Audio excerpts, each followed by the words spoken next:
Welcome to USA Global TV and Radio, where our mission is to provide education, entertainment, hope, and inspiration.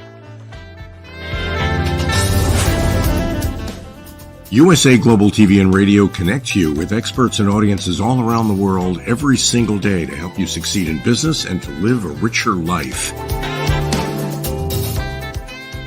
Visit us at usaglobaltv.com to learn about career and life-changing training and mentoring programs like the Listening Mentor. Subscribe to our newsletter to stay informed about our special programs and offers. Discover how you can become a guest on one of our shows or a host or producer of a USA Global TV and Radio show of your very own. That's USA Global TV and Radio, where the doctor is always in.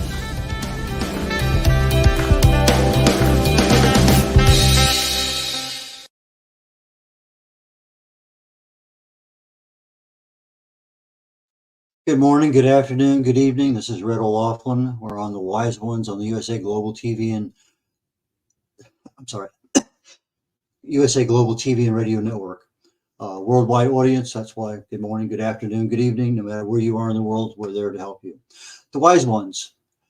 It's a show where people who have wisdom, and today's guest is certainly one of those, have a chance to provide that guidance, lessons learned, help improve, all sorts of things. Today's guest is probably one of the best that I'm anticipating, just doing all the research on before he showed up here. John.miles. John.miles is a speaker, award-winning author, show host, founder, CEO, Navy veteran, runs a gamut from all sorts of things. He has a podcast. It's in the top 0.1% of all the podcasts that are out there. I think it's in 169 countries, if I remember right. Anyway, John, join us, please. Hi, Red. It's so nice to be here and such an honor. I'm honored also. You mentioned somewhere in one of the readings I was doing, in fact, one of the things I wanted to do real quickly, because it was there, it caught my eye. You said Henry David Thoreau, the massive men lead lives of quiet desperation. I thought that was really interesting in light of your life's experiences from the corporate world, from the Navy world. I mean, you've had trauma that you talk about with regard to, I think what you said not that many years ago, you walk into your house and then you're confronted by an armed burglar and staring down the front end of a pistol. You've had trauma from combat. You've had all sorts of things. So you talk about these invisible wounds. I'm just going to let you tell whatever you want to do to get started, because that just kind of really captured my attention before we get into your podcast and the rest of everything else. Yeah, so Red, thank you for that introduction. I think I'm going to start out by talking about that Henry David Thoreau quote. As you aptly put it, the mass of men lead lives of quiet desperation. And if you look at what Gallup continually reports right now, they say out of the full-time 1.2, 1.3 billion workers in the world, over 900 million of those 1.2, 1.3 feel unfulfilled. And I say we are often best served to serve the person that we once were. And I definitely had become one of those 900 million who felt unfulfilled by what I was doing. And it happened when most people would have thought I would have been at the pinnacle of my career. I was at the time serving as a CIO for a Fortune 50 company and reached a point as I was going through 100-hour weeks, traveling 50% of the time to overseas locations, just dealing with politics, inter-office strife, myriad of HR issues from the thousands of employees that I had globally, that I just reached this state of complete and utter numbness that I wouldn't have wished on anyone, and quite frankly, couldn't believe had allowed myself to accumulate into. And I think what happens to so many of us who reach this state is all of a sudden we reached this climax where I remember getting out of bed, putting my feet on the floor, and just thinking to myself, nothing that I am doing holds any significance. I am not changing lives.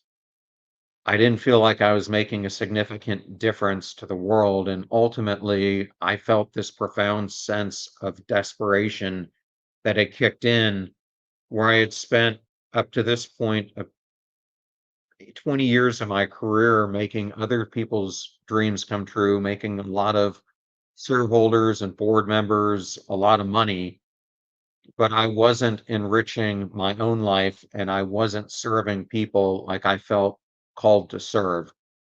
And so for me, that was really the starting point of trying to find a way to rebuild my life in a different way, where I was doing things that uplifted other people, that served humanity in a better and more purposeful way. And it was the starting point to me eventually creating Passion Struck, the podcast, the book, and everything that I do now. But I tell this because I think there are so many millions of people out there who felt exactly the way that I felt. You reach this point that I refer to in self discrepancy theory, where you've got these three versions of yourself: your actual self, which is who you are at this moment, your ought self, which is who you think you should be based on societal expectations, what you've been taught over your life. And then you have this version of yourself, your ideal self, which is who you could become. And I had reached this point at that stage where I had manifested myself into my ought self, who I thought I should become. Uh, and that version of me was so far removed from the ideal self that I truly wanted to become, that quiet desperation kicked in. And so since then, I have been really studying over the past decade, how do you cross that chasm from the ought self so many of us have become to becoming that ideal self that, if we could choose to do it, we could unlock. And I just want to add one last thing here to kind of anchor this point in. Psychologist Tom Gilovich, who's a professor at Cornell, has been doing research over the past decade on this and longer, and came out with this report in 2018 where they examined thousands of people who were in their third trimester of life and asked them what their biggest regret in life is. And it wasn't the mistakes in life that haunted them, it was the what ifs, the should haves. It was not pursuing becoming their ideal self. This gap that I'm talking about, where it just leads you into living life in quiet desperation and a feeling of an unmattering. And 76% felt that way. So I just express it because it is such a pervasive issue globally. Interesting. Of those 900 million people, when you start working over 40 hours a week, 80 hours a week, depending on where you're at, sometimes you're so busy you have no ability to even know that you're numb. It just kind of becomes part of life. And I guess you kind of, at some point in time, had to sit down and say, there's something wrong, and what can you do about it? But that to me, I find to be fascinating, because most of us kind of just exist is probably a better word, exist in whatever world we're in. And then all of a sudden they knock on the door and say, it's time for you to retire. And then you're not ready and you're retired, and the whole world is different. But from what I'm seeing in your book and your podcast, the ability to take your life and transform it, I guess is probably the best word I can come up with right now, a transformative, achievable way of making a difference in your personal world. So if I'm going to impact the world, or I want to impact the world, how do I actually go about starting that process? So uh, Well, first, I just want to comment on what you just said, because what you're describing, I think, is exactly what happens when people experience this quiet desperation or burnout or any of these things that so many of us are facing in life is, to me, it starts out similar to depression. You don't just become depressed overnight. Typically, they're warning signs, but they're so subtle that you don't even realize it's occurring in the background. And what happened for me is I've looked back over my career is over time, that level of stress and dissatisfaction and sense of unmattering slowly was building up over time. And it's in the background, so it's almost negligible from one day to the other. So you don't realize that it's rising. It's kind of like a rising tide that suddenly goes over your seawall. And for me, there was kind of a hockey stick kind of moment where it went from being at a mid severity to full out severity. And I think that's what happens to a lot of people is this grows in the background and we don't even realize it's happening.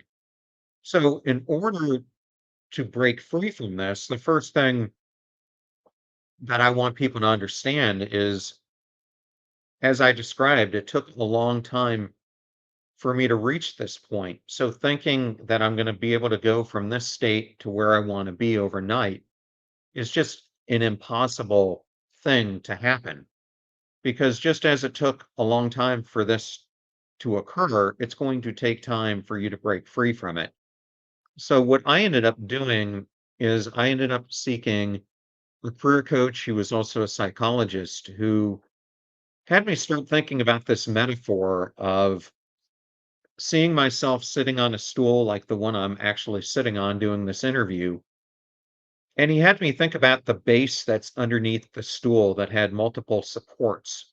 And for me, one of those supports had become way over leveraged compared to the other ones that were underneath me, and that was the constant grind. And because it was so leveraged, other elements that were holding me up were starting to fall apart. And he said, I want you to imagine creating this ideal stool for yourself and putting whatever supports underneath it you want to be there as you rebuild your life. And anyone who's listening or watching right now, they could be anything that you would want. I chose to make them my physical health, mental health, emotional health, spiritual health, relationship health, and financial health. And so as I started to examine those, I needed a starting point to reorient my life. And for me, it was definitely my mental health. As you mentioned at the beginning of this show, I had had a number of different traumas significantly impact me throughout life. And one thing that I learned during the era that I was in the military, especially with the security clearances that I held, was that I was warned time and time again not to seek mental health assistance, not to tell anyone that I was experiencing PTSD or that I was struggling because there was a worry that they would remove you from your unit, that you wouldn't go on deployments, that they would take your security clearances away. And so I ended up suppressing so much of the trauma that had impacted me throughout my life and had put it in the background. And when I had that altercation with the intruder who was in my house and was faced with a gun pointing at me, it kind of unearthed not only that immediate trauma, but all the past trauma. And I found that if I wasn't willing to get through the stuck points that were sitting there in the background, I was never going to be able to move forward in the way that I wanted to lead my life. And so I embarked on 2 years of just intensive therapy, doing things like cognitive processing therapy, EMDR, uh, prolonged exposure therapy, and other medicinal ways to try to deal with it. And once I rid myself of those stuck points that were holding me back, I not only released them, but a crazy thing happens, I have found. When you start bettering one area of your life, you naturally start bettering other areas of your life at the same time. And I started to see improvements in all areas that I was trying to improve.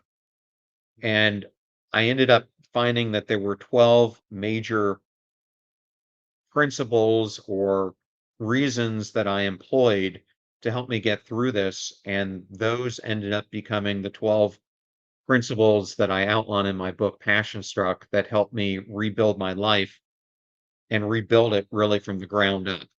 So, my advice to anyone listening is you really need to pick a starting point to get a center of gravity.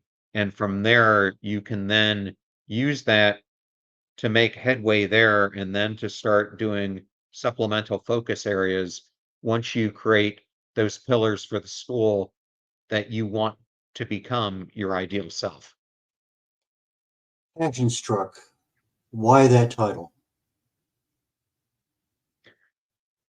Well, I have to tell you, Red, if I would have looked at this back in 2021, the beginning of the year, I would have told you the word had never even crossed my mind. I happened to be talking to a friend of mine, Keith Crotch, who the viewers and listeners may know or may not know. I've known Keith now for about 25 years, and I first met him when he started a company called Reba, which he sold off to SAP. He then became the chairman and CEO of DocuSign, and most recently, he was the Assistant Secretary of State under Mike Pompeo. And Keith and I were having a discussion, and I was telling him about the transformation that I had not only seen in my own life, but I had observed in other luminaries that we tend to think of as different than us. People like Dwayne The Rock Johnson, Bono, Derek Jeter, Oprah, etc. And I said it's as if something happens and a light bulb clicks, and all of a sudden you go from feeling stuck or being stuck in wherever you are to all of a sudden having this unleashed fervor inside of you that you're so passionate about pursuing this problem that you think that you are uniquely capable of solving, that you're willing to forego financial risk, relationship risk, job loss, whatever it takes to achieve it. And Keith just looked at me and he said, John, I think what you're describing is someone who goes from being stuck in their life to becoming passion struck. And when I heard it, the light bulb just went off. And I think, as anyone would do, I eagerly went to GoDaddy, never expecting in a million years that the domain would actually be there. And I think sometimes there's divine intervention where the universe is just willing something to happen, and I go and it was still there. So I quickly got the domain, trademarked it, and the rest is history. Interesting. Now, I took a look at that, and that's interesting. It must be a story behind it. I'm glad you shared that with us. But as you go through those 12 things, where you're looking at, I guess from a fear and a self-doubt base, and then you're going up to some level of self-improvement with goals and transitioning and progress and learning from failures and all sorts of stuff. So, what do you think the best way for somebody to get started on their own self-improvement? Obviously, they can buy the book, but if you were giving somebody, in 1 minute, tell me what, how do I really make that first step incrementally? How do I start? Well, I think it's what I had previously described to you. I encourage people to think of their life on the stool that they're on today and the support structure that's underneath it, and how balanced or imbalanced is that? And then think about the metaphor of a stool that you can craft to be your desired state. And if you could have it be any pillars underneath that stool, what would they be? And then it becomes, how do you bridge that chasm between the two? And it's interesting. I interviewed on my podcast a gentleman named Andreas Widmer, who is the leader of the business school, the Business School American at the American Catholic University in Washington, D.C. And I was talking to Andreas about his earlier life, and he grew up in Switzerland and really had no direction when he was younger. And his parents encouraged him to apply to become a Swiss Guard. And he never thought in a million years they would select him. And Andreas is this towering figure. He's probably 6'7", 6'8" tall, big guy. But he gets selected, and before he knows it, he is now one of the chief guardians of Pope John Paul II. And he told me some amazing things about the Pope, that when you were in his presence, it was as if the rest of the world melted away. And it was as if he could see right into your soul. And Andreas said that he would mentor him.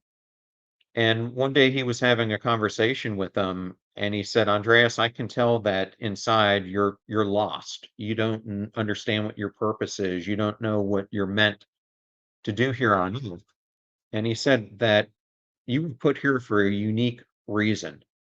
You have gifts that no one else on earth has, and every one of us is unique in our own way. So what you need to do is spend the time in isolation, self-reflection, to understand what are those gifts that truly light you up inside, that bring you joy, and then how can you exploit them to solve a problem that you see others suffering from, that you're uniquely positioned to undertake, where you can go out and use your unique skills to make the world a better place. And that to me, once you create that new structure of those pillars underneath that stool that I was talking about, is then doing the self work to identify what are those unique skill sets you have, and then how can you apply them to the world to make it better. And I use in the first principle of my book the metaphor of being a mission angler. And I picked this on purpose because I live here in Tampa Bay, Florida, where we have some incredible fishing. And all the anglers that I know who are going out on the mission to do the best catch that they can, what they end up doing is they're very methodical about how they approach that task. They're thinking about the tides, they're thinking about the moon phases, when they need to leave, what the sun is going to be like, where they need to go to find the most plentiful catches. They're typically using a fish finder. They're picking specific bait, meaning everything that they're doing is extremely intentional. And what I find is that so many of us today don't approach our life in an intentional way.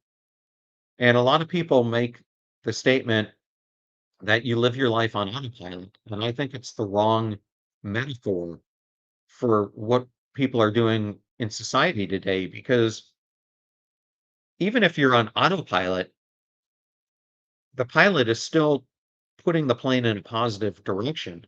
I think the better metaphor for how so many people are living today is if they're a pinball in the game of pinball and they're distracted by everything that's around them. They end up letting the game play them instead of being intentional about learning how to play the game and master it.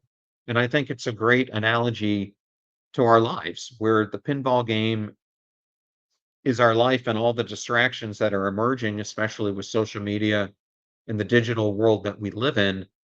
And is that is hindering us from being intentional because we're so distracted by everything that's going on. So it's really doing that self work to figure out what is your daily life like?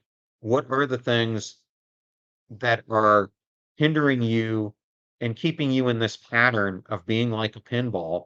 And then taking the steps, like I said before, to imagine what your life could be, start focusing on one area that you can improve upon, start doing self reflection to understand what your unique skill sets are, then searching for something that you can help society better, and start altering your life over time. Okay, so self-reflection is a good starting point. But if I have a lot of self-doubt, the doubt's probably going to be much greater than the other one and probably not allow any progress. We all have failures, and sometimes we don't learn as much as we should from them. So as I'm looking at transitioning to what I want to be, I have to be able to also overcome that self-doubt, that fear of the unknown, fear of a lot of things. And sometimes those are very difficult. But I noticed in your book that you talk about having a mission, of being able to get yourself oriented in the direction you need to go in. I don't think many people have a mission, personal mission. We might have a business mission, but it's not us. Uh, how how would you recommend somebody develop a personal mission? Well, one of the easiest ways you can do it is to develop a vision board. And this is something that I've utilized significantly. And I look for images of the things that I want to manifest in my life, and I assemble them all on a board that I put in my office that I can look at daily to think about the goals that I'm shooting for in my life. I think the other thing is I highly recommend starting to journal. And I know a lot of people say this, and a lot of people have tried it and it doesn't work. And I thought it was just as hokey as the rest of you. But after you get into a routine of doing it, even if the first couple days you're sitting there and you can't think of anything for 5 or 10 minutes, it's okay. That's the starting point that a lot of us have, is staring at a blank sheet. But I encourage you just to start jottling down whatever you can think of. What's been helpful for me is to get into a pattern where I do a series of common tasks every single day, meaning, what are 4 or 5 things that I'm grateful for? What are 4 or 5 things that I would like to manifest in my life? Then I go down, what are some goals that I've set for myself and how well am I achieving those goals? Then I set out new goals that I want to achieve, and I start thinking about those and the steps that I have to do to achieve them. And then I'm a big believer in meditation. So I typically do those things first thing in the morning and then go out on a walk with my dog, where I don't listen to any music or anything. I just sit in a state of meditation and think about what I've journaled and what is working in my life, what isn't, what I'm grateful for, what I'm not. And I try to experience the world by focusing on my different senses. What am I smelling? What am I hearing? What am I seeing?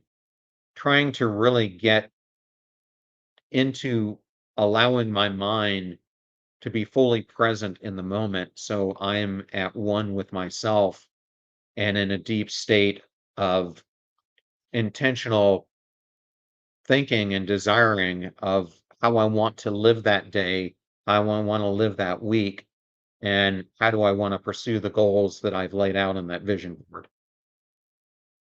I like that. That makes a lot of sense. It really does. Most of us don't take time just to go walk with a dog or without a dog. And if we're listening to music, we're missing smelling the roses, so to speak. But that fresh air and sunshine certainly is a very good health option that it's free and we don't take advantage of it. Uh, you talk about your shows being the alternative, healthy, the alternative health option or something like that for your podcast. It's it is the number one alternative health podcast That, on a very consistent manner. yeah, It's kind of that's what. myself or Lewis Howe's School of Greatness. Uh, so tell us a little bit about your podcast.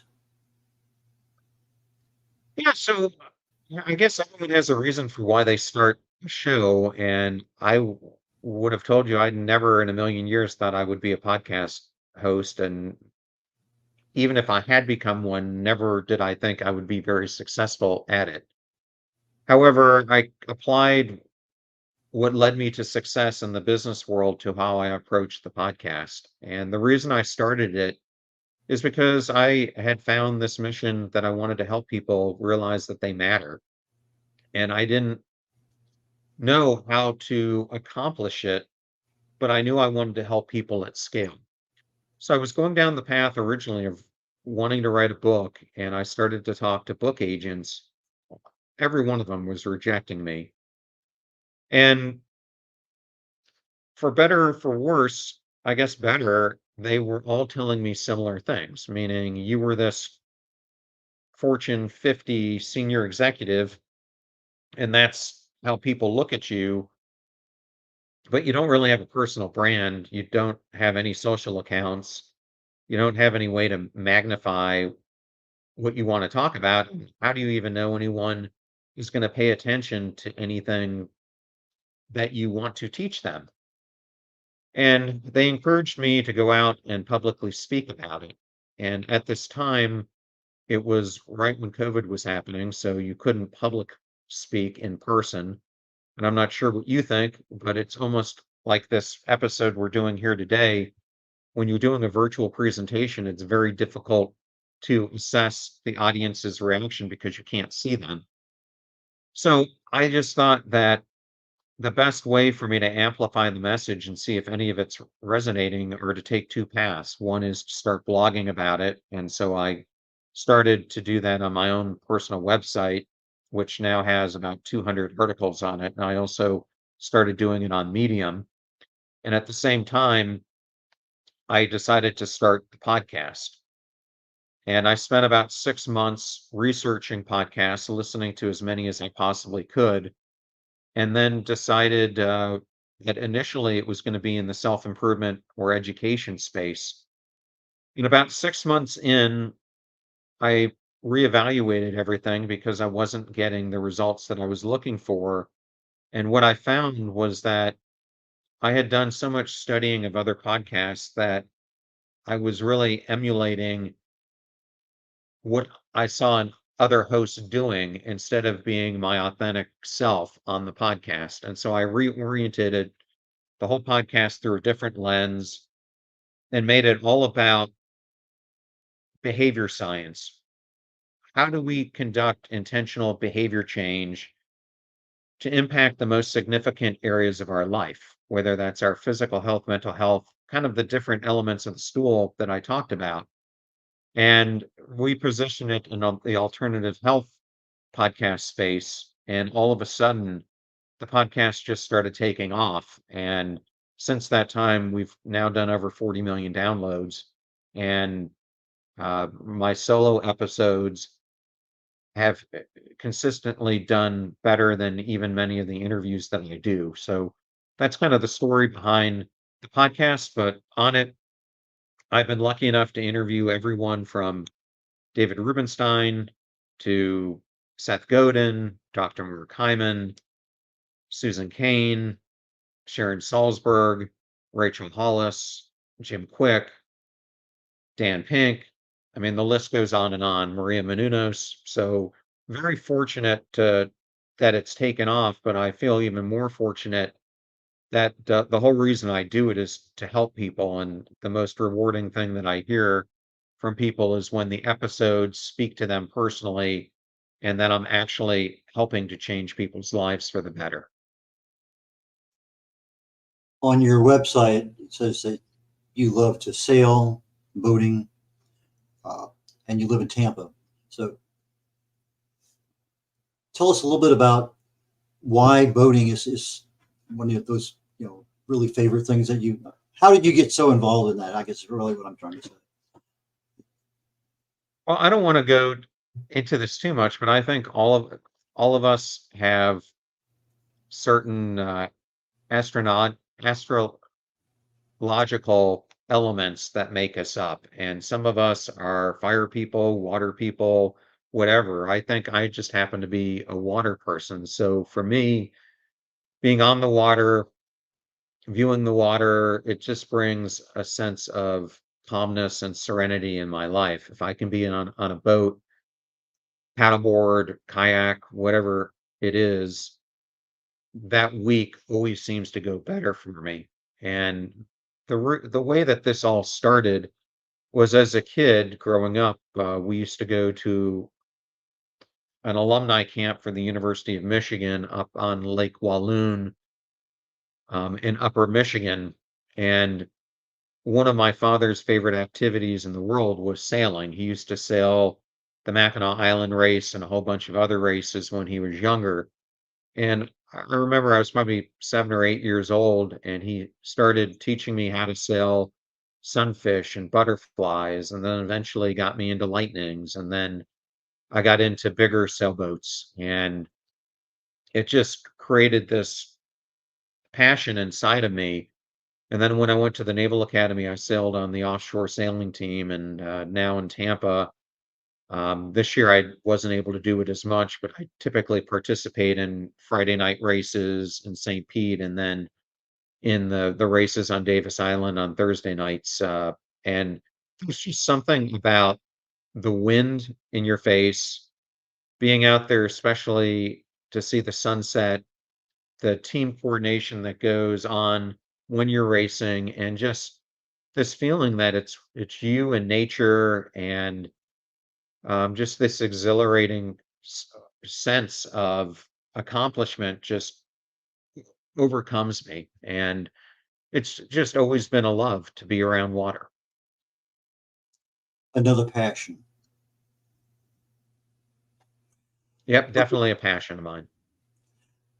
Getting ready to wrap up the show here in a couple of minutes or so.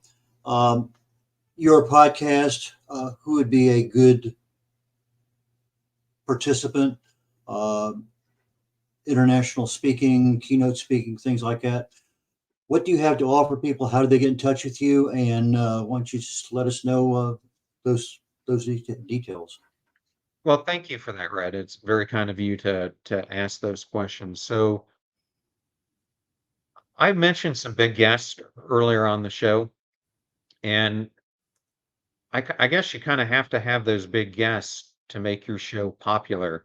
But my favorite thing to do on the show is to highlight everyday heroes, because to me this whole concept of becoming passion struck, it's not just reserved for people like Jeff Bezos and Oprah Winfrey and Elon Musk and some of the other people that I've mentioned.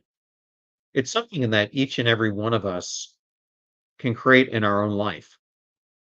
And the perfect example that I have of people I like to highlight are everyday heroes who are walking among us, making a difference in the world. A great example of this is a couple weeks ago, I had uh, Noam Platt on the show, who is an architect who specializes in creating unique apparatus for disabled children.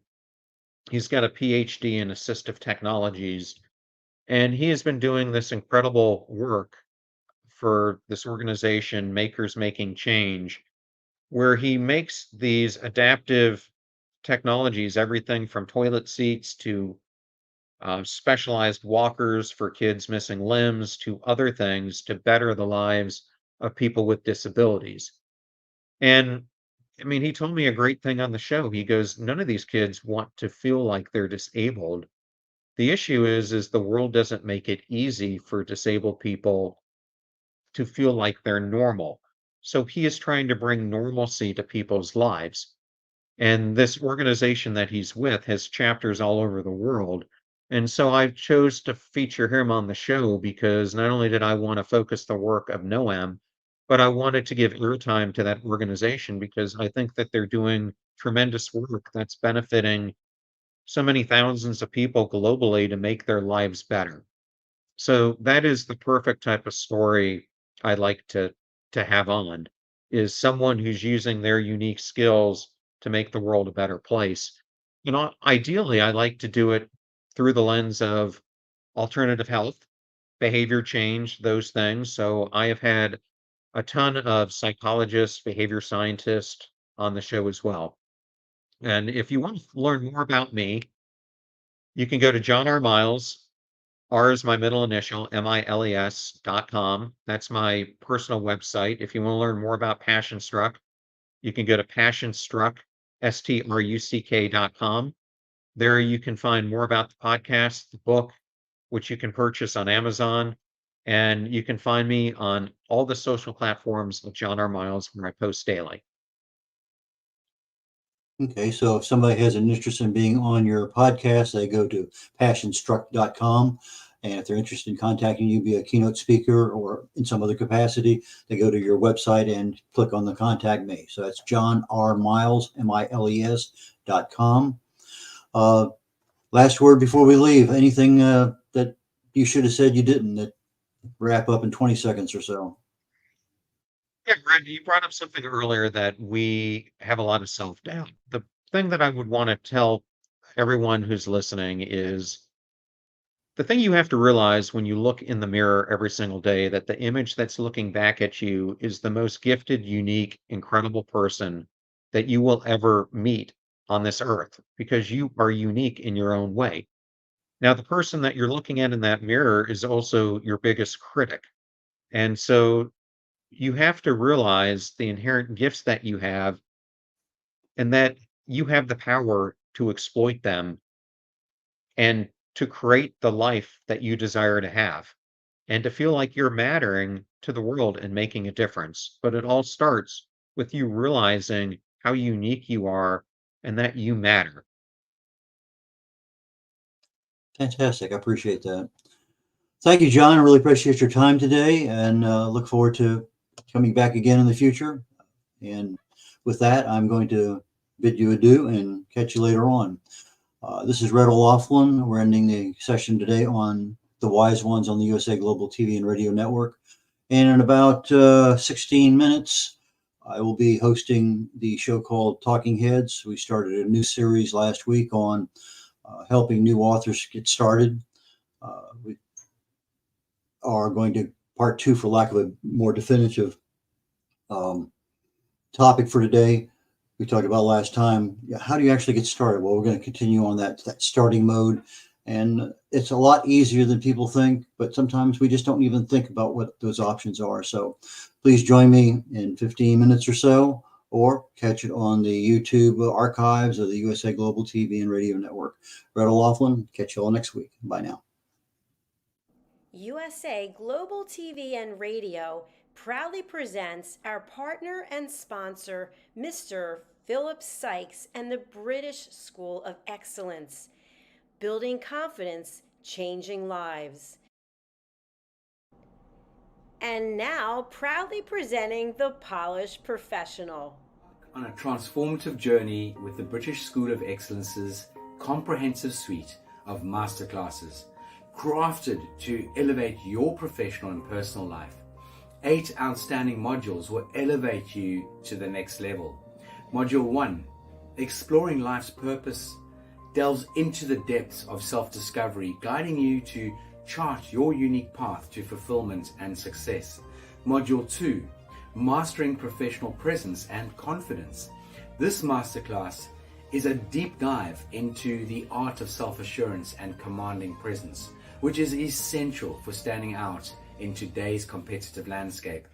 Module 3, Learn the secrets of visual impact, how to curate a personal style that amplifies your professional brand.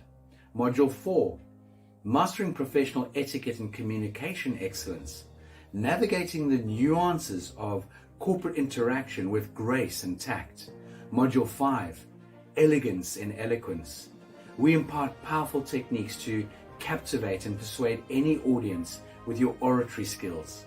Module 6, Unlock the potential of your emotional intelligence, EQ, and harness the ability to connect, empathize, and lead with emotional savvy. Module 7, Mastering DISC, building a gateway to understanding behavioral styles, fostering better personal and professional relationships. Module 8, Mastery in Dining Etiquette, building your confidence to perfect the subtleties of dining with finesse, enhancing your social savviness at any table. Step into the Polished Professional program, where poise, elegance, and excellence aren't just taught, they're instilled for life. Join us to redefine your potential and polish your professional edge. To learn more, go to thebritishschoolofexcellence.com. The British School of Excellence are investors in people. Let us invest in you. USA Global TV and Radio, in partnership with Dr. Jacalyn LLC, present Amazon #1 best-selling author Dr. Jacalyn Kerbeck. Dr. Jacalyn Kerbeck is a certified life, career, and executive coach who teaches people how to listen at an elevated level through her courses and her books. Dr. Kerbeck teaches her clients how to open their hearts and express themselves through their creative genius. In her children's book series, The Amazing Adventures of Lady Ella, the listening mentor, Dr. Kerbeck teaches children and their families how to listen at an elevated level. Dr. Kerbeck has worked with clients across the world to guide them in how to express themselves and communicate at a highly effective level. Join our team of elevated listeners so you can listen without judgment, without providing a solution, without interruption, and without stealing the stage. To order your books today, go to drjacalyn.com or Amazon.